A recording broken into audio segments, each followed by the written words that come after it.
जैसे कहीं जाते हैं ना, बाहर निकलते हैं घर से बाहर, तो गलियों में, रोड में हमें हमारे जान-पहचान के लोग मिलते हैं। अब जिसके पास जो होगा वो वही देगा। बहुत सारे लोग ऐसे होते हैं जो भगवान की चर्चा करते हैं, हाँ, कैसा रहा आपका? कहाँ गए थे? इतने दिनों से आप दिखे नहीं, है ना? और बहुत सारे लोग ऐसे होते हैं जो वो यही कहते रहते हैं, अरे उसकी बुराई, उसकी बुराई, उसकी निंदा, उसकी चुगली। और निंदा चुगली भी ऐसे इंसान की करते हैं, बुरा भी ऐसे इंसान को कहते हैं जिनसे कभी भेंट ही न हुई हो, कहीं सुनी की बातें, कि किसी ने कहा, कहीं से कहीं फैला दी अच्छी-बुरी बातें। बहुत गलत बात है। तो जब हम एक अच्छे भक्त से मिलते हैं, एक अच्छे इंसान से मिलते हैं, तो मन बड़ा खुश हो जाता है। लगता है थोड़ी देर और खड़े हो जाएँ, थोड़ा और बातें करें इनसे। लेकिन ऐसे इंसान के साथ में खड़े रहने का भी मन नहीं करता, जिन लोगों के पास में बुराई के अलावा और कुछ होता ही नहीं है। सचमुच में मुझे तो बिल्कुल भी पसंद नहीं है। लेकिन बात तो करनी ही पड़ती है जब समाज में रहते हैं तो। नहीं तो किसी को भी ये लगता है कि शायद ये इसको घमंड होगा।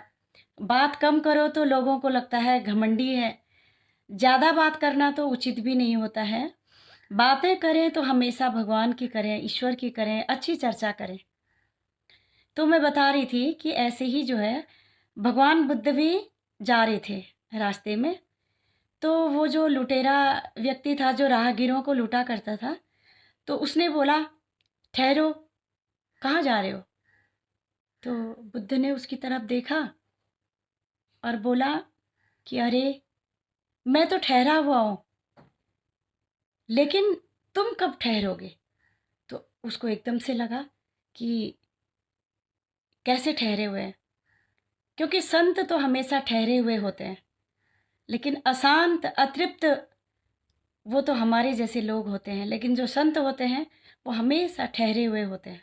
उनका जीवन ठहराव में होता है, स्थिरता होती है उनके जीवन में। लेकिन साधारण मनुष्य के जीवन में स्थिरता नहीं होती है। तो उस व्यक्ति ने बोला कि तुम्हारे पास जो कुछ भी है, वो मुझे दो। तो भगवान बुद्ध ने कहा, मेरे पास तो कुछ भी नहीं है देने के लिए, लेकिन एक चीज़ है, मेरे पास बहुत बड़ी चीज़ है तुम्हें देने के लिए। क्या तुम उस अच्छी चीज़ को लेना स्वीकार करोगे? तो वो कहता है कि तुम ऐसी चिकनी चुपड़ी बातें मुझसे मत करो और सीधे